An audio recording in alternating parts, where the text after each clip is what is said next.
When everything we've seen in the previous episodes is presented to the public with undeniable evidence, people will be in shock.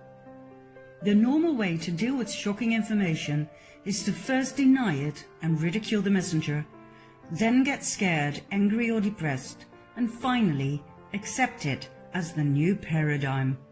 This will take some time. I believe we're going to need a spokesperson to convey to the world what happened. Somebody who will be believed by everybody, Democrats and Republicans alike. That person cannot be Donald Trump.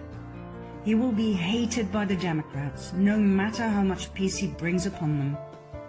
If I were to choose, for the US at least, it would have to be JFK Jr., John as his father used to call him. Loved and trusted by the entire nation, mourned by every American citizen. Too bad he is no longer amongst us. Or is he? When I first heard about the possibility of him still being alive, I thought, oh God, not yet another conspiracy theory. But when I did some more research, I started doubting. This is an aerial photograph of JFK's memorial. That's right, it's a Q. Remember this code? It was engraved in the ship bell on JFK's boat. Where we go one, we go all. JFK was murdered because he wanted to expose and get rid of the cabal. He intended to start with the CIA, just like Donald Trump. He too knew that the CIA had turned into an uncontrollable monster that no president or government could restrain, but he had no idea what he was up against. JFK was assassinated. Nobody will ever forget these pictures. John saluting at his father's funeral. The entire nation mourned. Junior grew up to be a lawyer. He swore he would avenge his father and take his killers to court, even if he had to bring down the government, as he put it. He ran for the New York Senate seat in 1999, as did Hillary Clinton.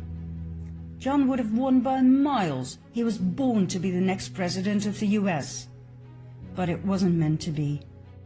On July 16, 1999, his plane crashed into the ocean. There were no survivors. All three on board, John, his wife Carolyn, and her sister Lauren, died upon impact. Their bodies were retrieved and cremated. The remains were kept in Tiffany blue boxes before they were scattered at sea. The entire nation was in shock. Donald J. Trump was in shock. He and John were close friends. When John died, Trump swore he would finish his mission. He promised he would take the murderers of JFK, Sr. and Jr. to court. He swore to drain the swamp. Could John Jr. still be alive? Is it possible that he staged his own death, knowing there was no way he would survive the wrath of the cabal? The only way to possibly fulfill the mission was to stay low. A master plan was developed, and in the course of 20 years, every single step was analyzed and executed. An entire team was put together with insiders at the top who were willing to give their lives for the cause, the annihilation of the cabal and the liberation of the people. They left hints and clues as to inform those who had already woken up to the truth. Trump communicated directly with the people by means of his Twitter account, thus avoiding the corrupted mainstream media.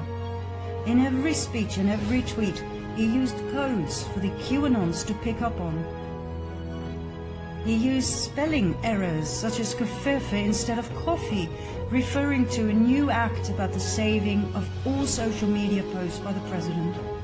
The act was introduced 12 days after Trump's tweet. He wrote hamburgers instead of hamburgers, referring to people who are below the devil and who commit acts that even the devil would consider evil.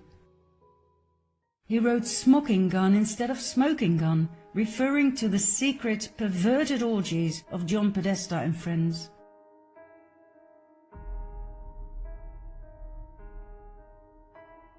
Trump's clumsy behavior showed his victory over cabal key players. Every move, every so-called error, every little detail was important. Everything was a communication with the people. Remember when Donald and Melania Trump were welcomed by the Obamas at the White House on day one of Trump's presidency? Remember the gift Melania gave to Michelle? The Tiffany blue box? What does that remind you of? Remember the Tiffany blue coat Melania was wearing? So many references to JFK Sr. and Jr.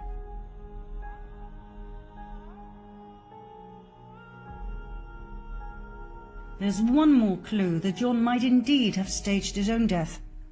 In September 1995, he founded and edited a glossy politics lifestyle magazine called George. In this particular edition, the cover seems to be giving a lot of clues. Survival Guide to the Future?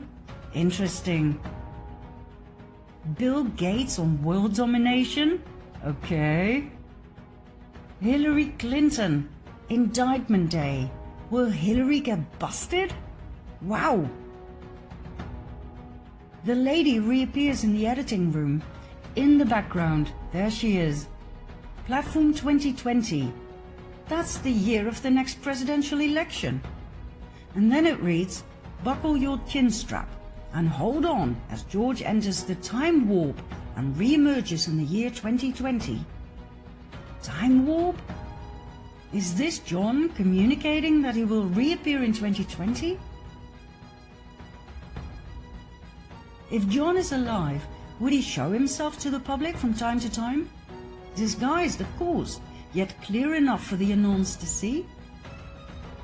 Meet Vincent Fusca, presented to the public as a Trump enthusiast and volunteer at the Trump rallies. Now I know he's not the spitting image of John Jr. Different nose, different mouth, not quite as handsome. But hey, if they can make Eddie Murphy look like this, everything is possible, right? Bear that in mind. Vincent Fusca does not seem to have a past. No old pictures, no family tree, nothing. He suddenly appeared. His name means Conqueror of the Dark. He often wears a fedora hat, very similar to JFK Sr. And this I find interesting. His nose changes. Sometimes it's bigger than John's, sometimes it's not. Now I can understand why John would change his appearance slightly from time to time as to give hints to the QAnons. But why would a Trump fan do such a thing? Then there's the mystery lady in the audience, always close to Fusca. My, doesn't that big smile look familiar? What about Lauren, Carolyn's sister? The two were very close. Maybe Carolyn didn't want to disappear without her? Maybe she was informed on the plan? And maybe she decided to join them and stay low as well? Could this be Carolyn, presented as Fusca's colleague at the rallies? When Q was asked, is JFK Jr. alive? The answer was no. But when Sr. dies, Jr. no longer is Jr. The question should have been, is JFK alive? Where does all of this leave us? With the perfect spokesman when he is needed. And that may be sooner than you think. As soon as the FISA documents are released, the sealed indictments are unsealed and the arrests are made, that's when I expect him to step forward.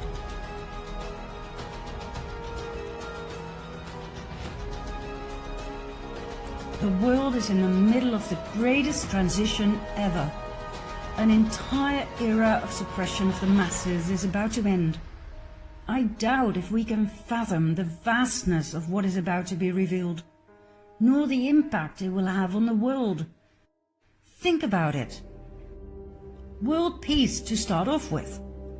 That's literally what Trump said to a reporter who asked if he'd be nominated for the Nobel Peace Prize. The prize will be world peace.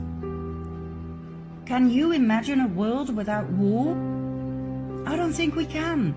We've been led to believe that war is normal, that it's part of being human. Well, it's not. Suppression isn't normal. Poverty isn't normal. There's enough food to feed the entire world. The problem is uneven distribution of means, money and food. Taxes aren't normal. They're not even legal.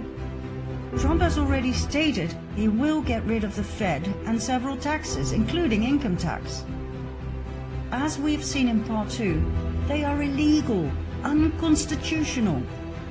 Can you imagine how much money can be saved that way? Can you even begin to imagine what even distribution will look like? Then there's the impact all of this is going to have on our use of energy resources. I'm sure you've heard of Nikola Tesla, the famous inventor of many beautiful things in the area of electricity, magnetism and physics in general. An absolute brilliant mind who wanted to share his invention of free energy with the world. This was a thorn in the side of the cabal, who made billions of profit with oil, coal and other fossil fuels. Tesla was arrested, his work was stolen. All his inventions were seized by the American government. John Trump, Donald's uncle, was a brilliant physicist, electrical engineer and inventor.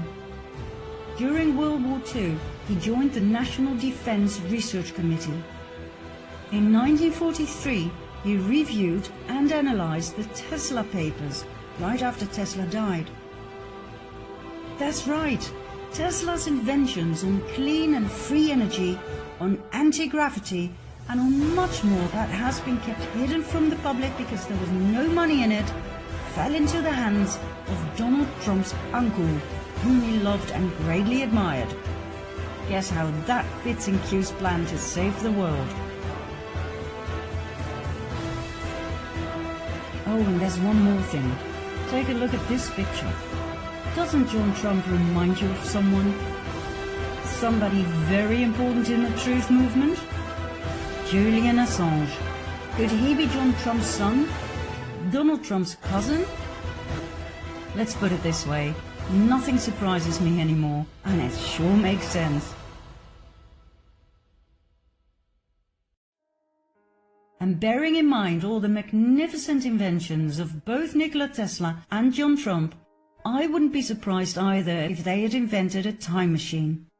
After all, if you can bend space, which was definitely within the reach of Tesla, then you can change time. If quantum physics is correct, if you can really jump from one timeline to another parallel one, you can time travel, change certain things and go back without people noticing a thing. Unless you leave clues behind, like a magazine that seems totally out of place. Like Q predictions of specific outcomes that could impossibly have been foretold, not even with the use of quantum probability theory. Is that how Q works? With direct knowledge of the future through various timelines, probability waves? Is that why Trump is still alive and even missile attacks have been countered? Is this how Q manages to predict exact poll numbers and events to the minute and second precise as encoded in the Q drops and the Q clock? Is this how the mysterious author Ingersoll Lockwood was able to write a book in 1889 and another one 4 years later about young Baron Trump and his adventures through a space-time portal guided by a man called Don, the master of all masters? All current topics are in the books. Dirty politics, an unexpected candidate, a man called Pence, Russia, even the exact location of the Trump Tower. 1889? The mysterious author also wrote a book about the last president. Furthermore, his name appears on a watch, the Ingersoll Trump Pocket Watch. The same sort of watch used by the White Rabbit in Alice of Wonderland, a tale often referred to by Q. Time travel?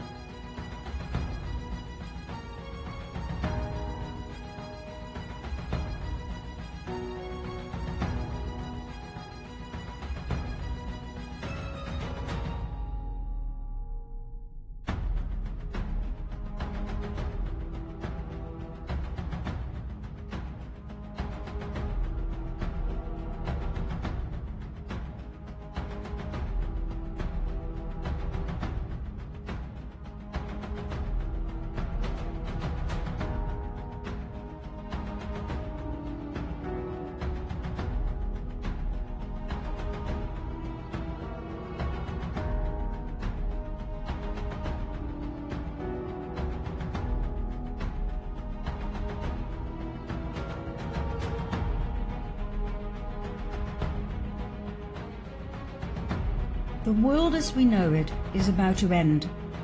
What is awaiting us is a new era of peace, liberty, equality and harmony. The dawn of the golden age as described in each and every source text. I have grown to fully trust Don, master of all masters. He may seem rude, clumsy and silly from time to time, but he has earned my trust in the past 2.5 years when I suspiciously followed his every move. He is a genius, a 5D chess player, a man with a huge heart. There will be a relatively short bridge period between the two in which people can adjust to the new paradigm and its energies. I don't think there will be much chaos. Everything is ready to be implemented. A new banking system without interest, new ways to educate our children, a new medical system without poisonous addictive chemicals, and so on and so forth. All we have to do is be patient, watch everything unfold, trust the plan, do whatever we can to help others wake up, and remain focused and ready to assist, ready to help create a beautiful new world. Some people will wake up faster than others, remain calm and in service to all. Or as Q once put it so beautifully, as long as you sleep, we will fight for you. Where we go one, we go all.